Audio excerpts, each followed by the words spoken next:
Dans cette vidéo, je vais te révéler les 3 premières actions que je mets en place avec mes nouveaux clients dès l'onboarding dans le but de leur générer des premiers résultats instantanés, donc ce qu'on appelle des quick wins. Alors l'avantage, c'est que grâce à cette vidéo, tu vas pouvoir identifier quelles sont les actions sur lesquelles tu pourras avoir le plus de levée dans ton business et donc voilà, instantanément augmenter tes résultats. Alors on va commencer tout de suite avec travailler les points faibles en priorité. Alors la première chose que je fais avec mes clients, c'est que je leur demande leur KPI, donc les data, le plus de data possible. Donc sur le nombre de leads qu'ils ont, le pourcentage de réponses qu'ils ont quand ils font du setting, le taux de show-up, le taux de no-show, le cash contracté, cash collecté, succès des clients, enfin, toutes ces données-là, je réclame. Pourquoi? Parce que il me faut le contexte complet de son business. Et je vais essayer d'identifier le point faible qu'a son business. Parce qu'il faut savoir qu'un point faible dans un business a 10 fois plus d'impact qu'un point fort. Ok? Il est beaucoup plus rentable de passer ton temps à résoudre des points faibles que de passer ton temps à améliorer tes points forts. Donc là, j'ai fait un petit schéma très joli. La dernière fois, il n'était pas terrible. Là, j'essaie de m'appliquer. Regarde à quel point le point faible peut handicaper ton business. Donc là, on va partir du principe que ton acquisition est au top, ton setting est bon. Ici, tu arrives à amener les personnes en call assez rapidement, mais là, ton taux de closing est mauvais. En fait, ça va gâcher tous les efforts que tu as fournis auparavant. Les points faibles éclipsent les points forts. Ok? Et ça, les personnes en général, les gens ont tendance à penser l'inverse. Ça veut dire qu'ils vont se dire que mes points forts vont compenser mes points faibles. Ça veut dire que si j'ai un mauvais taux de closing, il suffit d'avoir 10 fois plus de rendez-vous pour compenser en fait ce mauvais taux de closing et ensuite j'aurai des bons résultats. Ouais, mais c'est là en fait que tu dois bosser. Et il y a une erreur commune dans le business, c'est que les gens vous disent, en général, restez dans votre zone de génie. Ouais, dans un business qui tourne, à 100K, qui est t'as tout délégué, t'as tout automatisé, oui, le mieux c'est que tu restes dans ta zone de génie. Mais dans un business qui n'a pas encore atteint ces standards-là, ça, tu vas le payer très cher. Tu dois sortir de ta zone de génie pour d'abord résoudre ce problème-là, et ensuite tu pourras te focaliser sur ta zone de génie. Quitte à le déléguer, quitte à passer par quelqu'un, quitte à l'automatiser, passer par l'IA, peu importe. Résous ce problème-là en particulier. Ok? Et ça, c'est hyper récurrent. Ça veut dire que c'est vraiment le point sur lequel moi, je vais avoir le plus de levier. Quand je signe quelqu'un, je lui demande ça, et en général, j'arrive à lui faire une quick win assez facilement en identifiant son point faible. C'est tout simple. Tu regardes les stats, tu regardes quel chiffre n'est pas normal, et tu mets tout en œuvre pour le résoudre. Et je peux t'assurer que ça va bonifier en fait tout le reste. Donc voilà, il faut absolument appliquer ça. Et ça, c'est un truc qu'il faut faire régulièrement. Il ne faut pas le faire une fois. Donc moi, je le fais une fois parce que mes clients, je le fais lors de l'onboarding et après, je leur demande de le faire par eux-mêmes. Ça, vous devez être indépendant sur ce point-là. Donc chaque semaine, regardez vos KPI, identifiez quels sont les points faibles de votre business, quels sont les goulots d'étranglement et résolvez-les immédiatement. Votre focus doit être ici. Votre focus ne doit pas être sur vos points forts. Votre focus doit être ici. Et là, tu auras un impact immédiat sur ton business. Good. Donc on passe au point suivant, les routines de contenu. T'as beau avoir la meilleure offre du monde, si tu n'as personne qui voit ton offre, elle ne servira à rien. Donc là, je vais m'assurer que la personne ait assez de monde qui voit son contenu. Donc soit elle fait les ads, dans ce cas-là c'est une stratégie différente, mais dans le cadre de l'organique, il faut absolument instaurer une routine de contenu et une routine de contenu intelligente. Pas poster pour poster. Donc il faut savoir qu'à plein régime, un business doit tourner au minimum comme ceci. Et quand je dis minimum, c'est vraiment le minimum. Donc là, je vous donne par exemple un post LinkedIn par jour. Moi par exemple, je poste 2 fois par jour. Ok? Donc il faut savoir d'abord identifier sur quel réseau ta cible est le plus présente et mettre plus d'impact sur ce réseau-là. Mais là, je vais vous donner le minimum quoi qu'il arrive.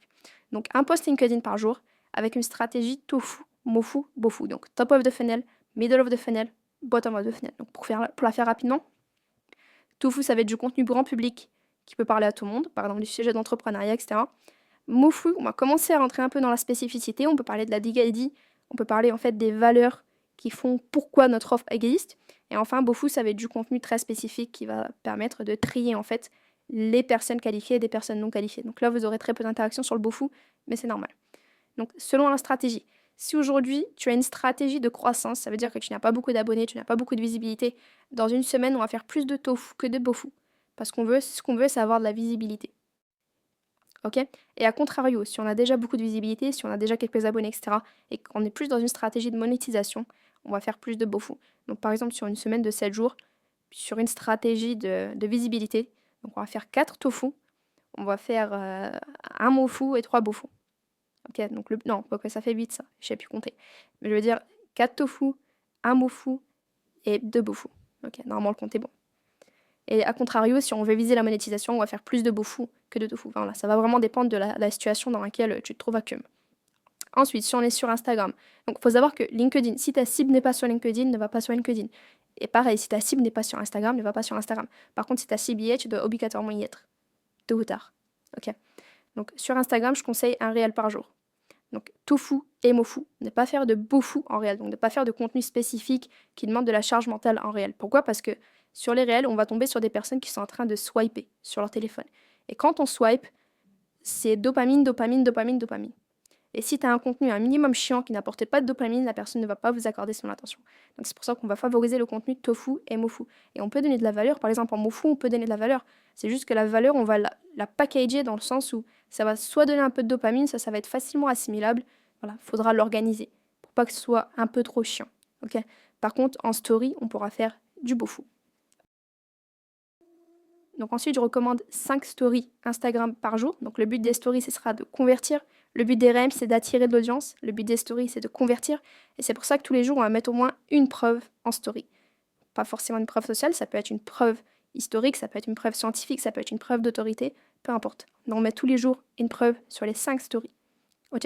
Donc moi, j'utilise une structure de story qui fonctionne très bien. Je la mets en place chez mes clients. Si vous voulez, n'hésitez pas à me DM sur LinkedIn et essayer de me l'extirper. Mais voilà, moi j'utilise une structure un peu copyrighté qui fonctionne très bien. Donc, story pour convertir, réel pour attirer du trafic. N'oubliez pas ça.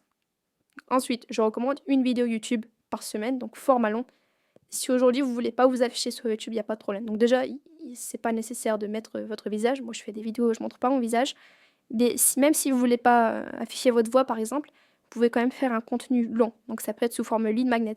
Donc, par exemple un PDF ou peu importe, une présentation, un swipe file. Enfin, le but c'est que ce soit un format long et qui justifie de votre expertise. Ok, parce qu'aujourd'hui, plus on avance et plus le format long est nécessaire pour convertir. Donc je vous invite vraiment à le faire un format long par semaine, de préférence une vidéo YouTube. Si vous voulez pas, il n'y a pas de problème, c'est un lead magnet. Et enfin, 2 mails par semaine de nurturing. Donc là, le but c'est vraiment de nourrir l'audience, de créer de la relation, etc. Du mailing classique. N'hésitez pas à appliquer la phrase de Blair Warren qui est que... Attendez, je vais la retrouver la phrase. Ok, parce que je ne l'avais pas en tête et je voulais pas dire de bêtises. Donc la phrase de Blair Warren, c'est celle-là. Les gens sont prêts à tout pour ceux et celles qui encouragent leurs rêves, apportent une excuse à leurs échecs, réduisent leurs peurs, confirment leurs doutes et les aident à jeter la pierre à leurs ennemis. Ça, c'est parfait pour une séquence email. Donc un mail dans lequel on va encourager les rêves, un mail dans lequel on va apporter une excuse à leurs échecs, un mail où on va réduire les peurs, etc. etc. Ça fonctionne très bien. Donc ça, c'est ce que j'utilise aussi sur mes business.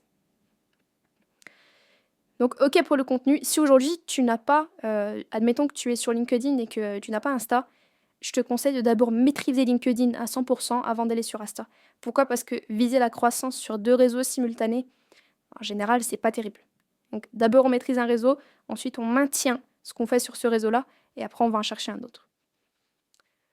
Good. Et enfin, numéro 3, faire monter la valeur perçue de l'offre. Donc, le but, pour revenir un peu en arrière, là, on corrige les points faibles, là, on attire du trafic, et là, on va convertir le trafic.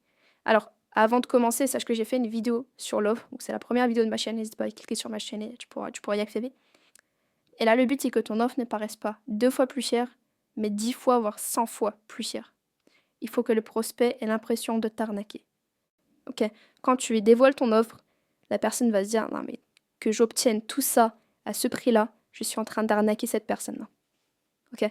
Donc, il faut absolument ajouter un maximum d'éléments à l'offre. Il faut ajouter tous les éléments qui sont relatifs au point de pénibilité. Donc encore une fois, j'en parle dans la vidéo. Mais voilà, essayez d'être le plus complet possible.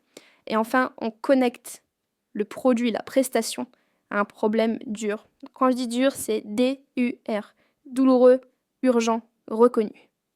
Ok? Donc, je vais prendre un exemple. Admettons que demain, je fasse du montage vidéo. Donc ça, c'est un exemple que j'avais déjà pris, mais admettons que demain, je fasse du montage vidéo. Comment connecter le montage vidéo au bénéfice final? Le bénéfice final, c'est le gain d'argent. Ok? Donc le montage vidéo va permettre d'avoir plus de vues. Plus de vues est égal à plus de personnes qui seront confrontées à l'offre. Plus de personnes qui sont confrontées à l'offre égale plus de calls, égale plus de ventes. Ok? Mais le but, c'est qu'aujourd'hui, tu te poses la question, quel est le bénéfice final de ce que je vends? Ok? Si tu aides les gens, par exemple, à faire du sport, le bénéfice final, ça va être soit être plus musclé, soit perdre du poids. Ok? Donc il va falloir connecter le sport à la perte de poids. Pareil, il va falloir connecter la nutrition à la perte de poids. Et ça, c'est pour tous les domaines, pour tous les aspects. Ok?